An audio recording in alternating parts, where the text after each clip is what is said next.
on peut l'applaudir parce qu'elle va...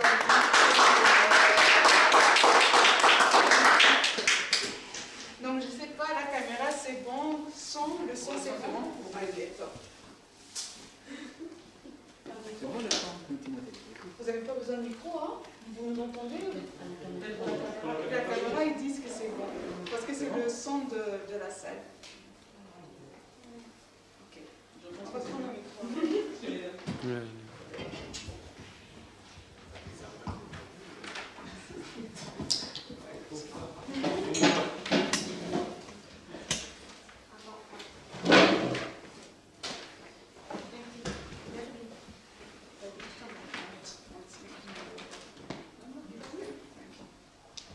Ok, donc ce soir, c'est soirée témoignage. Vous m'entendez bien? Ok. Donc voilà, sans tarder, on va commencer notre moment de communion fraternelle. Merci déjà d'avoir accepté cette invitation de venir partager votre témoignage parmi nous. Je suis trop contente en fait de te voir ici parmi nous les jeunes, parce que vous êtes encore jeunes en esprit.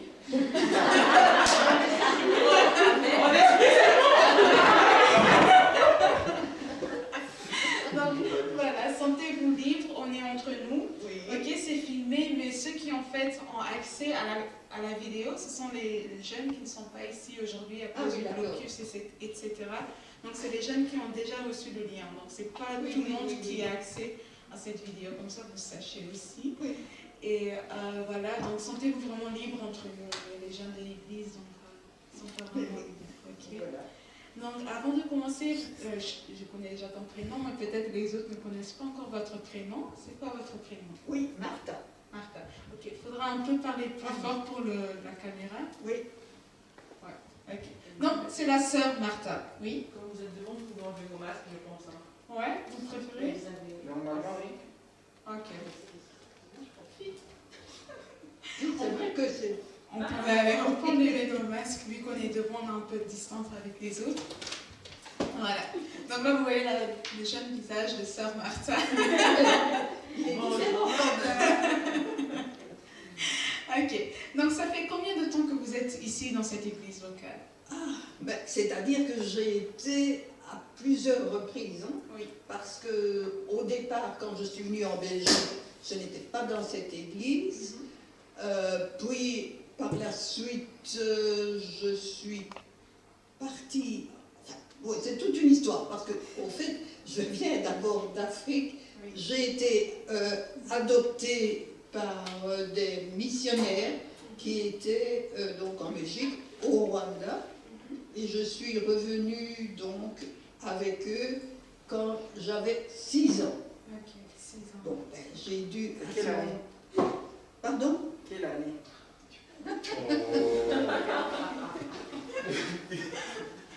On puisse voir la chronologie jusqu'à maintenant. C'était en quelle année que tu es... Ah oui, donc premièrement, je suis née, hein, comme ça tout le monde le sait, je ne suis plus jeune, je suis née en 1939. Ok. Et voilà. Et donc, effectivement, je suis venue pour la première fois en Belgique en 1946. Wow. Donc, la guerre se terminait en Belgique. En 1945. Oui, en Belgique. Et c'est ainsi que, bon, on a cherché une école, évidemment. Hein. J'ai dû quand même connaître un petit peu ce qu'était l'Europe, là. Hein. Déjà, l'espace, les personnes, parce que, bon, contrairement à ce que j'avais été habituée en tant qu'enfant et tout, bah, c'était en Afrique. Oui. Donc maintenant, je prenais connaissance de blanc. Oui. On va... On est entre nous, c'est pas grave, ça veut rien dire mal. Oui. Et c'est vrai qu'au départ, à l'école, quand j'ai commencé en première année, et c'était au fait dans un village hein, du côté de Braine-l'Alleud-Waterloo. Bon, c'était la première fois qu'ils voyaient quelqu'un de couleur. En plus. En plus. Alors, ce moment-là. Je n'ai pas eu trop de difficultés avec les autres élèves et même avec les parents. Donc mes études se sont bien passées, que de la primaire, de la secondaire et puis supérieure. Entre-temps, c'est vrai que j'avais eu des plans, comme je pense vous tous, vous avez des plans, hein, de devenir ceci, de faire cela, hein, sur le plan des études, sur le plan aussi du confort matériel, de voyager, enfin bon, pas mal de choses. Et puis, sur le plan spirituel, alors, parce que j'étais dans une école pas privée de l'État, donc avec un enseignement, je veux dire, plus laïque que spirituel. Bon, j'avais bien un professeur de religion protestante qui venait régulièrement, mais enfin, bon, hein, c'était pas ce que, évidemment, j'attendais. Puis après, en secondaire, là, j'ai commencé, évidemment, à côtoyer plus des petits-enfants, hein, mais des pré-ados, et puis des ados. Ados que je dois dire que, effectivement, sont bien différents, hein, de ceux que je vois maintenant. Et c'est vrai que, bon, il y a beaucoup de choses qui m'étonnaient, non, mais qui me dérangent en me disant d'où vient cette différence entre les ados que j'ai connus d'avant. Alors, est-ce que c'est au niveau des parents, un laisser-aller peut-être de certains parents, un laxisme général? Mais j'ai une question. Oui. Quelle est la différence justement? Parce que vous dites que vous voyez, mais nous on ne sait pas quand vous parlez. Oui, au niveau des comportements, des attitudes. Parce que déjà même la relation enfant-parent était différente. Il y avait quand même beaucoup plus de soumission. Les parents avaient dit, oui, il y a eu aussi, hein, des problèmes. Hein, ne croyez pas que, hein, les relations étaient toujours sereines. Non, mais quand même la relation parents était différente. Père, mère, on obéissait aux parents et surtout dans certaines familles, le père était, hein, le point central et à la limite, si on ne suivait pas ce qu'il nous disait ou ce qu'il voulait nous imposer, bien, on le pas seulement remarqué, mais on en avait parfois les conséquences. Bon, disons de ce côté-là, par rapport à maintenant, je peux dire que quand même il y a à ce moment-là un mieux, mais qu'il faut avoir à l'œil et ne pas trop s'écarter. Parce que pour l'instant, on est tellement entouré de personnes de différentes confessions d'abord, hein, parce qu'à l'époque, c'était quand même en général, en tout cas je parle pour la Belgique où j'étais, hein, c'était catholique. Hein, tandis que maintenant, hein, ça s'est élargi à tout point de vue, et puis on voyage, on rencontre d'autres personnes, d'autres continents, hein, ce qui n'était pas le cas, ou alors c'était rare, les privilégiés. Donc aussi, l'apport qu'on a d'autres cultures, parce que c'est vrai que quand je suis venue, bon, bah, c'était effectivement les Européens, hein, et je parle pour l'Afrique, enfin de l'Est, hein, c'est vrai. Mais à part les autres pays, on les connaissait, même à l'école, on apprenait ceci et ça, mais on ne savait pas exactement. C'est une fois qu'on a commencé à voyager, hein, et puis des gens d'autres continents sont venus, hein, et qu'il y a eu un massage, que on a appris un peu à se connaître, un peu. Donc là, on a parlé de votre période d'adolescence un tout petit peu. Oui, mais l'adolescence a été calme. Ah non, Ah, non, non, ça non, m'étonne non, pas de non, vous, non, hein. non, non, l'adolescence était calme. Oui. J'étais calme, j'étais enfant unique parce qu'il n'avait pas d'enfant. Oui. Euh, Les missionnaires chez qui vous étiez. oui, oui, oui, c'est ça. Ouais. Et c'était des missionnaires blancs ou noirs? Non, non, blanc. Blancs. C'était la totale. Ouais. Ok. Oui, oui. Et votre jeunesse, ça s'est passé Alors, ma jeunesse, déjà avec certains étudiants des écoles, que ça soit primaire, secondaire et après supérieure, avec des périodes propices de dialogue, de contact, et d'autres où, effectivement, il fallait être prudent dans ce qu'on disait, même dans sa conduite, que ça soit vestimentaire, hein, et les remarques, bien sûr. Et alors, au point de vue aussi, disons, christianisme, parce qu'à l'époque, c'est vrai que, en tout cas, je parle pour Bruxelles, hein, et pour les environnements, l'environ, c'était catholique, donc il y avait quand même une présence chrétienne. Mais qu'est-ce que cela signifiait? Enfin, bon.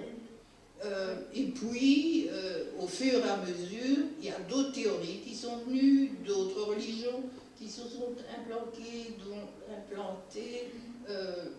d'autres, ça a commencé à avoir des remous, même au niveau de la jeunesse purement, entre guillemets, européenne, hein, et voilà, et des échanges pacifiques parfois, Oui. et parfois houleux. Bon. Mais je crois que c'est apporter une grande richesse de se connaître, de savoir que, bon, oui, on est différents, hein, mais effectivement, on est humain, on a un cœur, on aime, on a des parents, on a des amis, hein, bon, mais tout ça, c'est bien. Mais qui en est l'auteur? Bien sûr, il y a différentes théories, hein, et je suppose que maintenant, on en parle encore davantage, hein, vos sérines de toutes les... Exactement. Oui, alors là, c'est même frappant, hein, c'est même étonnant pour moi. Hein, je peux comprendre, hein, qu'il y a une évolution, d'accord, de personnes, puisque bon, on a l'occasion de se rencontrer, de se voir et d'accepter peut-être plus qu'avant. Hein, parce que si on était avant de l'autre bord, hein, au point de vue même christianisme, hein, si on était quand même mis un peu sur le côté. Hein. Oui. Alors, Et maintenant, une question totalement différente. Oui. Quand est-ce que vous avez pris la décision de suivre Christ, personnellement? Personnellement, parce que bon, ayant été élevée dans une famille, disons, chrétienne, Oui. et pas uniquement, disons, la famille qui m'a adoptée, mais dans leur famille, oui, effectivement, donc, ils n'étaient pas tous chrétiens, hein, mais non. Mais ce n'est, à mon avis, que vraiment vers, 16 ans. D'accord. Après, donc, ça fait 10 ans que vous êtes en Belgique. Oui. Ouais. Parce que bon, je participais aux réunions, que ce soit les cultes ou alors... Et c'était une église catholique ou... Non. Protestante. Oui. Allez. Oui, non. Au départ, il y a eu protestante et puis après, l'église évangélique. D'accord. Ok. Et Non. c'était donc dans l'église, pas loin de Braine-l'Alleud, Waterloo. Ou c'était déjà ici? Ah non. Au départ, c'était effectivement de ce côté-là. Parce que, allez, je vais donc toujours savoir quand est-ce que vous avez pris cette décision, parce que j'ai déjà vu des photos il y a des années Et vous étiez sur ces photos il y a des années. Donc j'ai envie de savoir votre histoire d'ici à l'église, mais on va d'abord commencer par le début. Quand est-ce que vous avez décidé de suivre Christ et pourquoi? C'est-à-dire que, bon, j'entendais parler de Christ, particulièrement peut-être par les missionnaires. Que ce soit mes parents adoptifs, Oui. ou même les autres missionnaires qu'ils côtoyaient. Et il venait chez vous à la maison? Oui, qui venaient à la maison de mes parents Oui. adoptifs, et même lorsqu'on allait à l'église à l'époque, il y avait quand même des missionnaires. On a eu à l'époque beaucoup de missionnaires suédois, danois. Ok.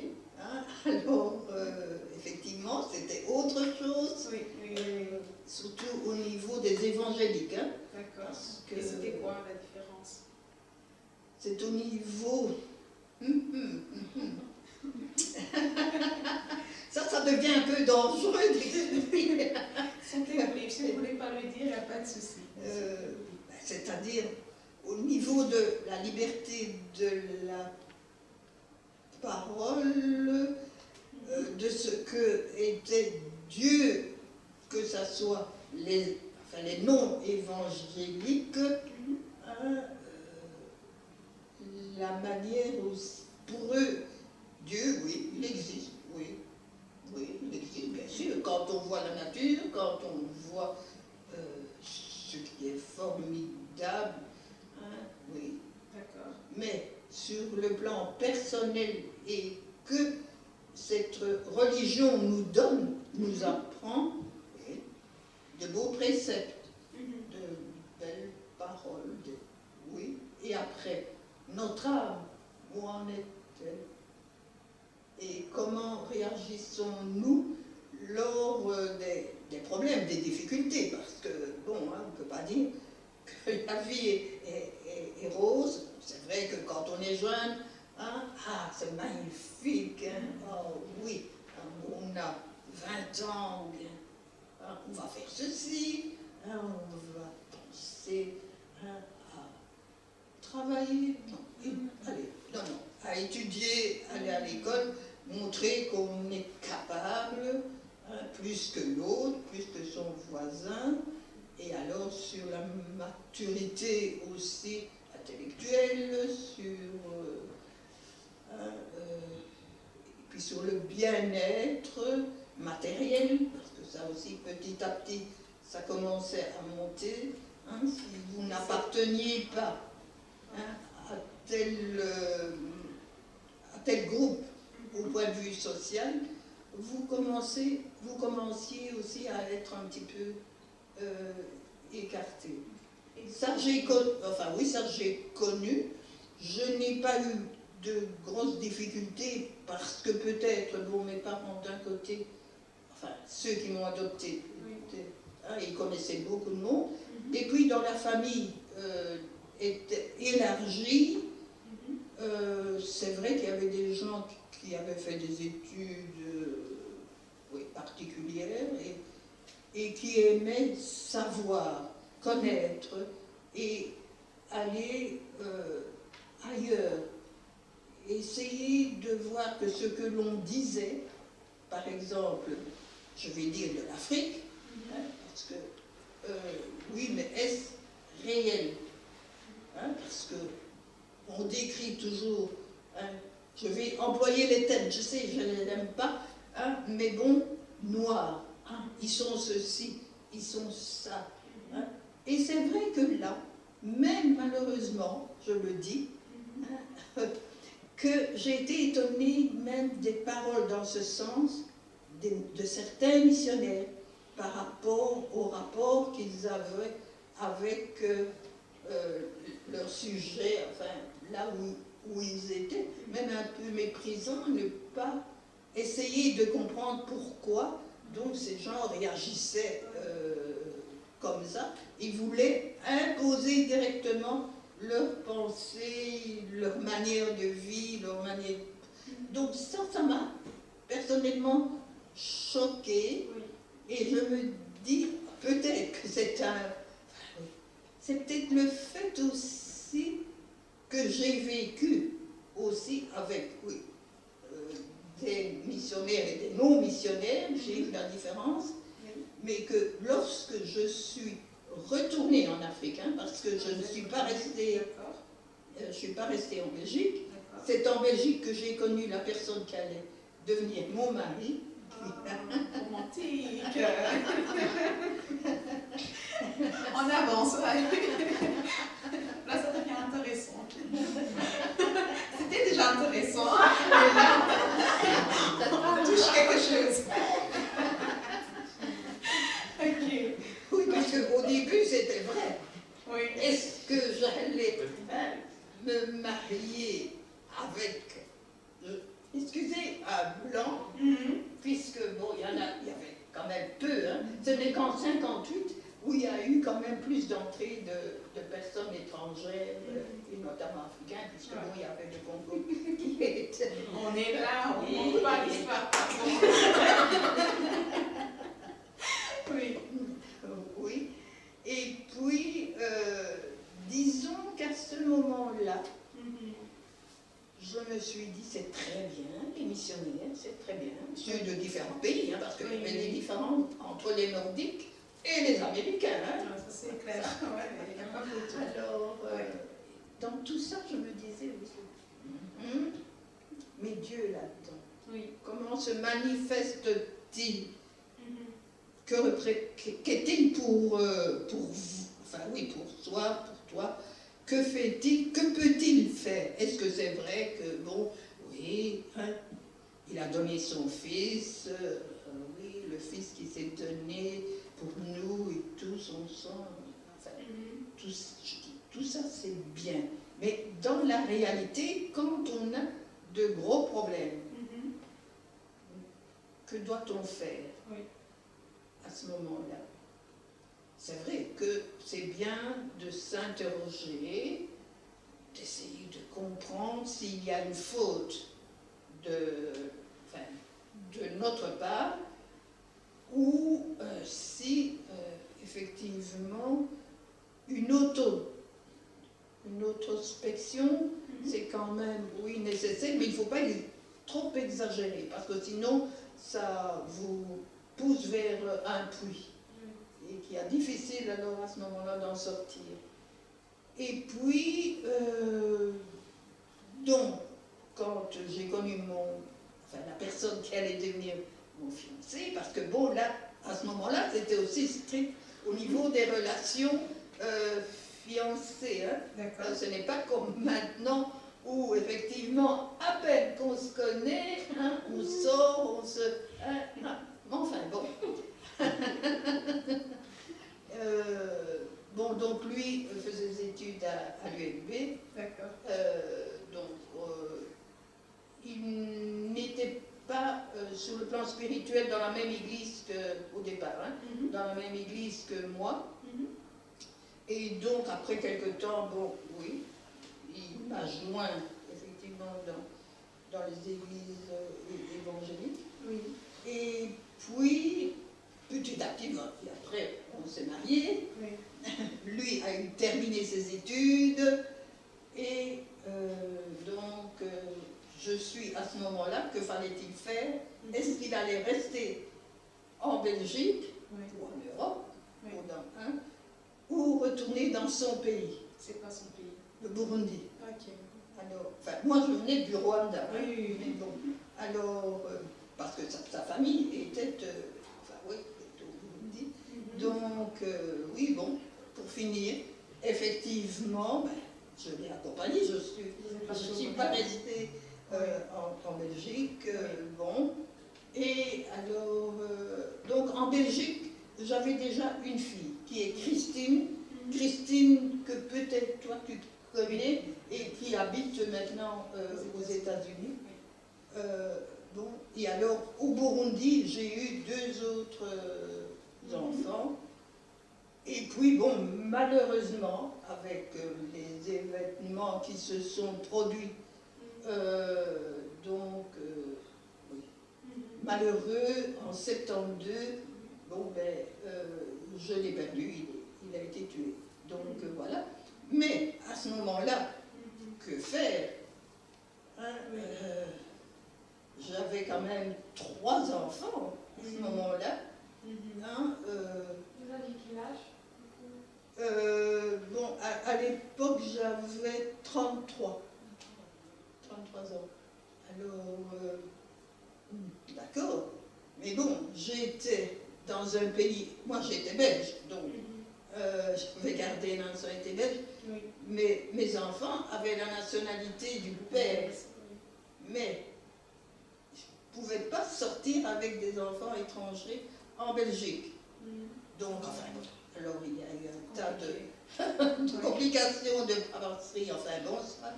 Donc, pour finir, je suis quand même revenue en Belgique avec les enfants. Et disons, bon, ma mère adoptive vivait toujours, donc j'ai été accueillie par elle. Et puis au niveau de l'église qu'elle fréquentait à l'époque, bon, j'ai connu, enfin, et les enfants aussi, vraiment une famille. Et puis bon, ben, nous avons chacun grandi, hein, les enfants ont commencé leurs études. Bon, le problème c'est que enfin surtout la fille, avait de gros problèmes de santé, le fils moins, mais enfin il y avait d'autres problèmes, donc avec les ados et les... Hein, je n'ai pas toujours connu le calme,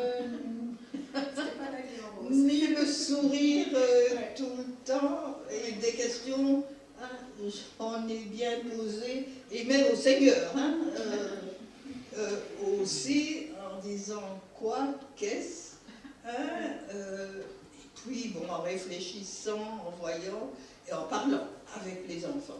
Parce que ça, je crois que c'est le plus important. Parce que souvent, maintenant, c'est vrai aussi, que les enfants sont là, les parents, l'un fait ceci, la mère fait autre chose, et les enfants, ils sont là au milieu. Et quand il y en a plusieurs, alors c'est multiplié par... Hein? Bon, alors...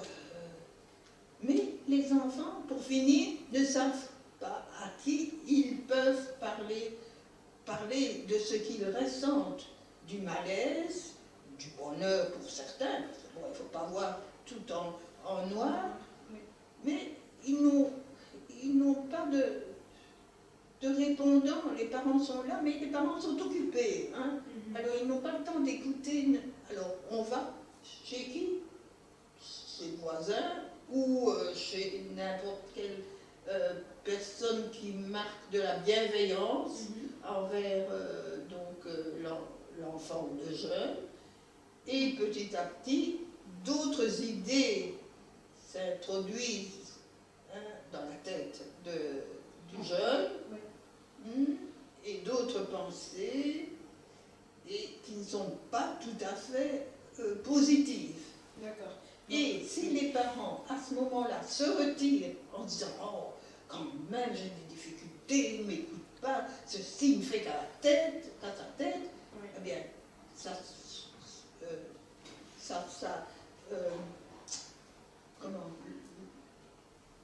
l'absence entre enfants et parents s'élargit, et pour finir, il peut avoir même la rupture.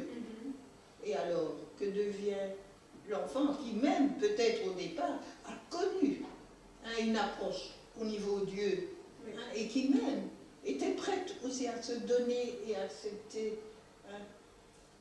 Donc voilà. Donc là, il y a quand même l'importance importante des parents. C'est donc aussi dans cette période-là où vous êtes encore plus rapprochés de Dieu? C'est-à-dire que, disons que là, bon, je croyais, et puis avec les difficultés, parce que, bon, de dire, voilà, Dieu, voilà, je suis dans cette situation, avec 3 enfants, bon, j'étais encore, disons, jeune, si on peut dire, mais bon, je suis revenue, il fallait trouver du travail. Bon, heureusement, j'ai trouvé du travail assez assez facilement. Est-ce Et que vous avez un diplôme ou vous avez... oui, donc assistante sociale. Ah, Enfin, super. au départ, On apprend toujours. oui, au départ, c'était en tant qu'institutrice. Ok. Au départ, mais après, justement, quand j'ai connu celui qui allait devenir Le fameux mon lycée. mari, Oui. hein, elle a dit, mais non, si tu retournes, si tu vas en Afrique quand même, si tu vas, non, tu ne ferais pas autre chose. Et alors j'ai commencé les études d'assistante sociale. Donc, et puis quand je suis revenue après tous les événements, Oui. j'ai travaillé en tant qu'assistante sociale. Ok. Oui. Donc voilà. Et aussi le prochain chapitre que je voulais parler, c'est de votre service ici à l'église. Parce que je me souviens, quand je me suis fait baptiser il y a 7-8 ans, directement j'avais cette soif d'aller servir. J'étais dans plusieurs départements à l'église. Et j'étais aussi à la librairie, et c'est là qu'on a appris à se connaître. Ah oui, c'est Il y a vrai. quelques années, j'étais toujours à côté de vous. Donc, ce qui m'avait aussi frappé, c'est de voir que vous étiez toujours fidèle à votre poste et vous faisiez tout 100% à cœur. Donc maintenant, je voudrais aussi savoir votre vie d'église, comment ça s'est passé. Donc, vous êtes arrivé ici à l'église au Forêt environ en quelle année? Parce que j'ai vu des photos de vous, vous étiez très jeune. Donc, je voulais savoir en fait c'était quelle année. Oui, très jeune, mais ça j'ai fait en 2 parties, hein, D'accord. avant que je ne parte, que je ne reparte en Afrique, Ouais. et après. Et je suppose que les photos que vous avez vues, c'est quand je suis revenue et qu'alors je suis venue dans cette église, qui n'était pas ici, hein, mais bon, était un autre endroit. Et quand est-ce que vous êtes arrivé ici? Donc, à 40 ans. Ok. 40 ans. Parce que bon, j'ai été dans d'autres églises, hein. Oui. J'ai été dans d'autres églises. Parce que bon, Ça fait quelle année, Jean-Paul? 76. 79. 79. Ouais. Ah, Parce oui. qu'elle est née en 39. Ok. Donc 1979, vous êtes arrivé dans les années 80. oui, mais oui, parce que, au fait, et c'est là que j'ai connu Claudine. Ah, et vous datez pas ça. C'est cool. Ok, on avance. Ok, donc vous êtes arrivé ici à 79 avec Enfin, elle, c'est en 81, parce que quand elle en parle avec... ah oui, pour elle, ça a été vraiment une connaissance magnifique. C'est chouette Ça a d'avoir... été... Ouais. Oui, C'est chouette d'avoir alors aussi une amie, une sœur comme ça de longue date. Mais disons que c'était quand même différent au niveau contact, parce que moi, ayant vécu pendant des années quand même, dans ce côté de religieux, de prière et d'attention et de savoir qui est Dieu et que ce n'est pas seulement un objet, y compris quand on a le temps ou quand on a vraiment des besoins, mais qui est là et qui répond. Donc, mais quand je voyais cet enthousiasme, ça m'a fait quelque chose qu'avec Claudine, qui était nouvelle convertie. Et alors, cet attachement, je ne dis pas que moi c'est pas que je n'avais pas d'attachement, mais c'était différent en me disant oui, mais il y a quand même encore, il peut y avoir des problèmes aussi, même si on est chrétien, la vie n'est pas sans embûches. Bon, on côtoie des gens aussi, Et donc quand vous êtes arrivé ici, mais disons, oui. terminez votre phrase, j'anticipe seulement. Oui, mais donc, c'est vrai que je me suis habituée, oui, j'ai eu des connaissances plus intimes, notamment la famille des parents de Bruno, les grands-parents de qui ont construit Bruno. le bâtiment de cette église, Oui, alors, avec d'autres personnes aussi. Et monsieur Amitié. Je l'ai connu. Oui. Ah, qui était formidable. Oui.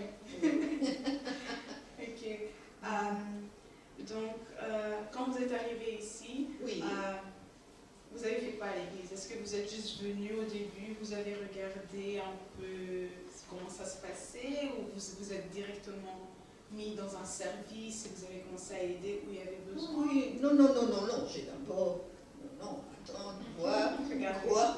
Ah non, pas me lancer, non, parce que bon, je vous dis, j'avais déjà tellement entendu de choses au niveau, oui, de certaines églises, hein, même si ce n'est pas comparable à ce qui se passe maintenant. C'était plus soft à l'époque, mais quand même, bon. Alors, non. Et puis, après, je me suis dit, d'accord, quoi, qu'est-ce? Bon, alors, on m'a dit, est-ce que tu aimerais travailler avec les enfants? Donc, j'ai fait l'école du dimanche. Oui, Ici à l'église? Oui. Combien d'années vous avez fait? Bah, c'est pas le plus important. Mais... Non, je crois. Comme ça, on à sait peu. peu près 3 ans. Et vous avez aimé? Oui, mais du fait qu'au départ, j'avais fait mes études d'institutrice au départ, Oui. c'est vrai que, bon, ce que j'avais appris intellectuellement, je devais, hein, c'est vrai, le mettre en pratique, hein, avec la différence, sauf qu'il y avait autre chose. Oui, c'est maintenant c'est dans une église et pas donc, oui. La collaboration avec... enfin oui, parce qu'on était quand même nombreux à cette époque. Ok, donc vous avez travaillé dans l'école de dimanche. Est-ce que vous étiez encore impliqué dans d'autres services par la suite, après? Pas ici. J'ai été ailleurs, mais pas ici. Ok. Non. Et vous étiez Mais c'est dans le social. D'accord. Oui. C'est aussi. Oui. Ok. Et quand est-ce que vous avez commencé le service à la librairie, ici à l'église? Ça, c'est quand, peu après que les raies soient arrivées. Ah oui, avant, non. Oh, donc on a commencé en même temps un peu, hein? Oui. Ah, ok. C'est chouette, ok. Ah, c'est ok. Quel est votre conseil pour nous qui sommes encore jeunes, nous sommes ici et nous voulons être impliqués dans le service parce que c'est important d'être actifs dans le royaume de Dieu. Qu'est-ce que vous voulez nous partager pour, on arrive petit à petit à la fin de notre interview, mais qu'est-ce que vous voulez nous communiquer sur le service?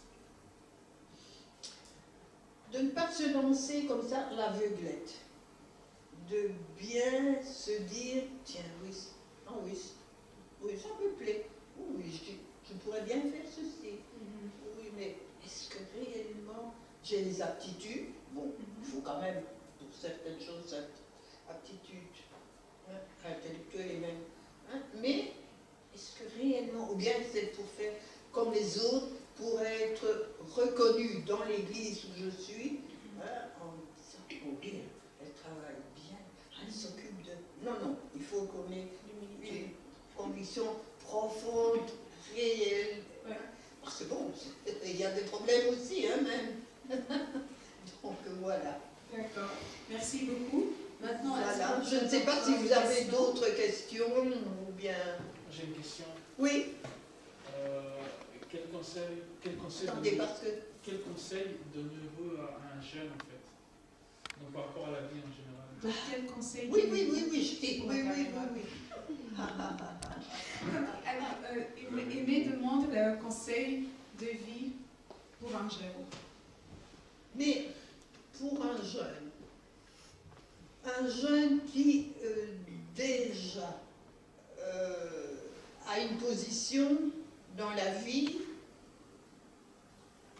ou un jeune qui est toujours étudiant. Non, mais on va dire le message de la vie. Qu'est-ce que, si vous aviez un message pour un jeune, c'est-à-dire que de toute façon, savoir que bon, Dieu est réel, Dieu, Dieu nous comprend, nous pouvons lui apporter nos difficultés. Parfois, il faut de la patience, il faut voir comment nous sommes adressés, faire attention aussi au contact qu'on a avec d'autres personnes qui ne sont pas de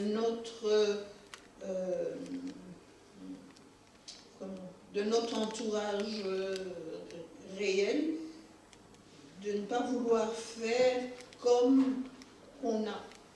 comment les autres faisaient, parce qu'ils semblent heureux, mais oui, ils ont de la liberté. Déjà au point de vue financier, hein, et au niveau, par exemple, ne fut que habillement, mais ça c'est pour les filles, les garçons quand même aussi, au niveau des marques. Hein. Ah oui, à un moment donné, oui. Et alors les parents avaient beau essayer de comprendre et d'expliquer, mais oui, je n'ai pas l'argent pour ça. Bon, tel parent a cette possibilité parce que les parents travaillent ou parce que bon, hein, mais est-ce que... Ah mais non, et alors c'est... Donc là, et je crois que aussi, si vous avez été à l'école du dimanche, ou même si vos parents vous ont instruit aussi dans l'instruction biblique et tout, de revenir sur la Bible et lire et voir ce que Dieu aussi demande de ses enfants.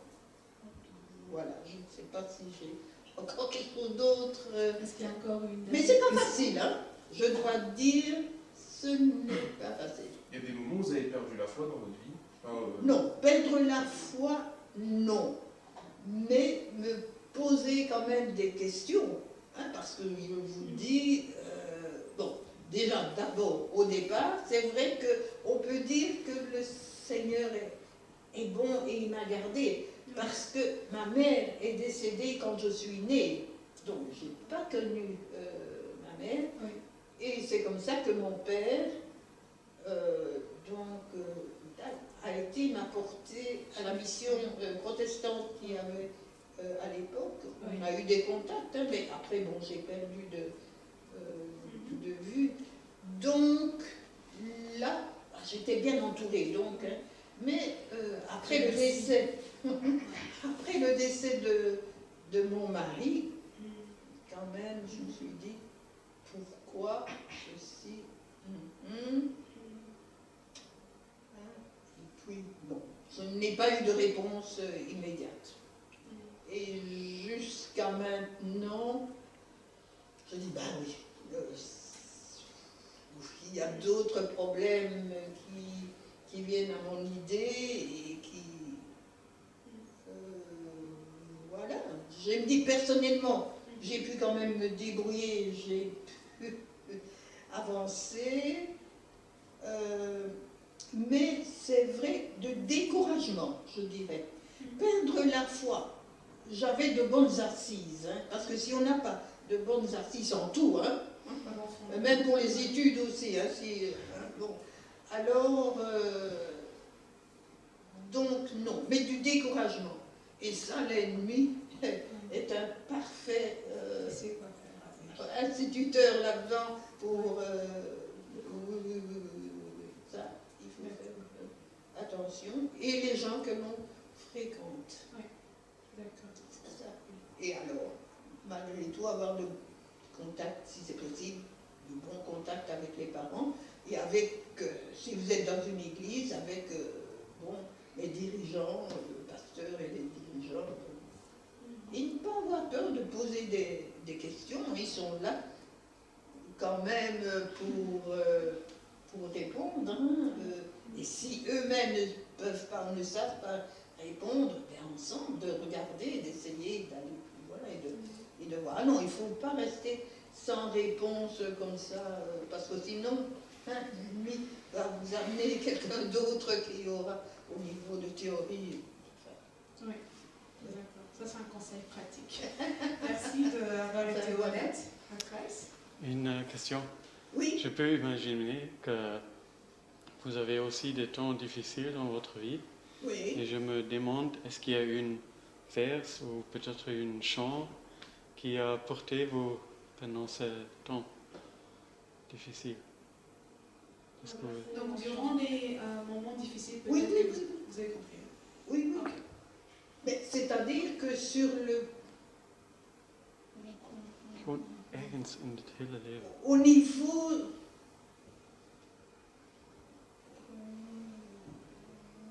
de l'Église, non. Non. Non, au niveau de l'Église, non. C'était plus d'extérieur. Oui, plus de compréhension, de sympathie, de voir ce qu'il y avait lieu de faire dans ces situations, déjà uniquement au niveau de trouver du travail, puis avec les enfants, de savoir quoi et qu'est-ce, parce que... Oui. Hein, voilà. La question, c'est est-ce qu'il y a un verset? Oui, mais il disait en général aussi. Ah, d'accord. Ouais. Et est-ce qu'il y avait un verset, par exemple, pour Ou un concrétiser, chant. ou un chant chrétien qui a pu vous aider durant les moments difficiles, par exemple, dans votre Non. vie? Non, c'est plutôt Dieu, la parole de Dieu. Le Oui, livre. Ouais. oui, oui. Oui, oui. Heeft ze een passage? Nee, ze zegt ook wel. Ok. Pardon? Non, j'ai seulement traduit que vous avez dit la parole de Dieu. Parce que lui, il veut Donc, vraiment. il n'y a pas certain passage peut-être. La bonté, les passages où il y a la bonté de l'Éternel et que l'on voit qu'il est soucieux et qu'il ne laissera pas tomber et qu'il reviendra à la charge. Mais bon, il n'est pas seul, hein, Dieu. Il est entouré effectivement de toute une armée qui doit vivre dans le même côté, parce que là les divergences sont dangereuses. Sur le plan de la foi, les différences sont dangereuses et peuvent perdre beaucoup de personnes. Merci. Oui, oui. D'accord. Enfin, voilà. Oui, oui. Et je voulais savoir, est-ce que vous avez déjà repensé... Attends. Pardon. Est-ce que vous avez déjà repensé à vous remarier? Ah non, non, ça, non, ça, non. Bon, c'est vrai, j'avais 36 ans, donc j'aurais pu, et c'est vrai qu'il y a plusieurs personnes qui me l'ont dit, non. Et même des personnes que j'ai rencontrées ici ou ailleurs, qui avaient à peu près cet âge-là, ou quoi, qui n'avaient pas, eux, connu encore l'amour, et qui se plaignaient et pouvaient, enfin, pour eux, comprendre des célibataires de rester, enfin, mais bon, ça c'est chacun, c'est Dieu qui voilà. D'accord. Voilà. Merci beaucoup pour ces moments. Ben, je suis contente, effectivement, de voir, parce que souvent je me suis demandé, il y a des jeunes dans l'église, et alors, on les voit un là, l'autre là, hein, mais qui sont-ils? Comme par exemple, quand je suis entrée et que j'ai entendu les chants et tout, je me dis, mais c'est merveilleux, mais ça, on n'en est même pas au courant. Je me dis, là, il y a quelque chose, une discothèque. Bon, je dis non. Il y a les jeunes, hein, bon, d'accord. Et il y a les moins jeunes, et il y a les... non, je trouve personnellement Qu'on doit avoir ce temps d'échange un peu de se générationnel. connaître. Parce que bon, maintenant on a tellement l'image des jeunes qui font n'importe quoi. N'importe quoi. Mais oui, c'est vrai, j'ai été vraiment chaleureusement étonnée quand j'ai entendu la période de mes ans, de louange. Je me dis, ah tiens, quand même, encore que...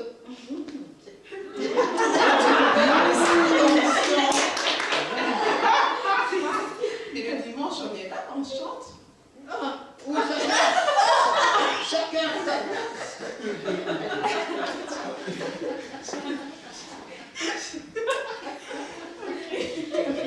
On va encourager ça, on va essayer de faire plus en 2022, d'avoir des temps d'échange avec... Mais avec parce que nous, notre on vous génération. voit. Hein? On vous voit, oui. Bonjour. Ça va? Oui, ça va. Et c'est tout. Et encore, il y a des gens qui ne vont pas facilement vers l'autre. Oui, c'est vrai. Bon, disons, moi, je crois que le fait que j'ai, enfin, c'est au départ, mes études aussi, d'aller vers l'autre, d'essayer quand même. Ouais, c'est vrai. Et c'est aussi, pour aller nous deux, c'est parce que moi, je vous ai connu Oui. avec la librairie. Et c'est Oui, comme oui, ça. oui, oui. Ouais, c'est vrai. Peut-être c'est un encouragement pour nous tous. Oui. Une dernière question. Non, je sais pas si c'est la dernière. Je voulais savoir, dans la vie chrétienne en général, quelle est la chose que vous trouvez qui est le plus dur dans la vie chrétienne? Donc, ça fait quand même des années que vous êtes chrétienne. La chose la plus difficile dans la vie chrétienne en général, qu'est-ce que c'est? Le plus grand combat. Ouais. Le plus grand combat, c'est une fois de ne pas se laisser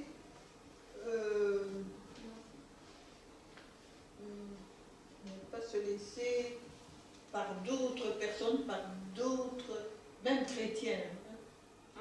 Je ne parle pas des philosophies ou des... Non, mais même au niveau chrétien, de ne pas se laisser influencer par ce que l'un dit au niveau du pasteur, au niveau... oui, ce qu'on entend, et qui pour finir décourage et qu'on se dit, oui mais bon, quelle est la différence entre un chrétien et quelqu'un du monde? Et ça c'est dangereux si on reste à écouter un autre. Donc on pratique, c'est mieux de vraiment suivre selon ce que la Bible dit. Un tel a dit, un tel a dit. Ah oui, oui, oui. Bah, on peut l'écouter, mais aussi se dire, oui, oui, Ouais, mais bon, allez vérifier attention, il y a parce que Ouais. sinon, c'est la catastrophe. Non, non. Et qu'on ne se rend pas compte et qu'on perd alors définitivement quelqu'un. Ouais. Ah oui, oui, oui. Merci beaucoup Mais pour ce non. moment. Voilà, j'ai été étonnée quand effectivement on m'a posé la question. Je me dis, tiens, alors que bon, moi les jeunes, oui, je les vois. Non, je les vois, je sais.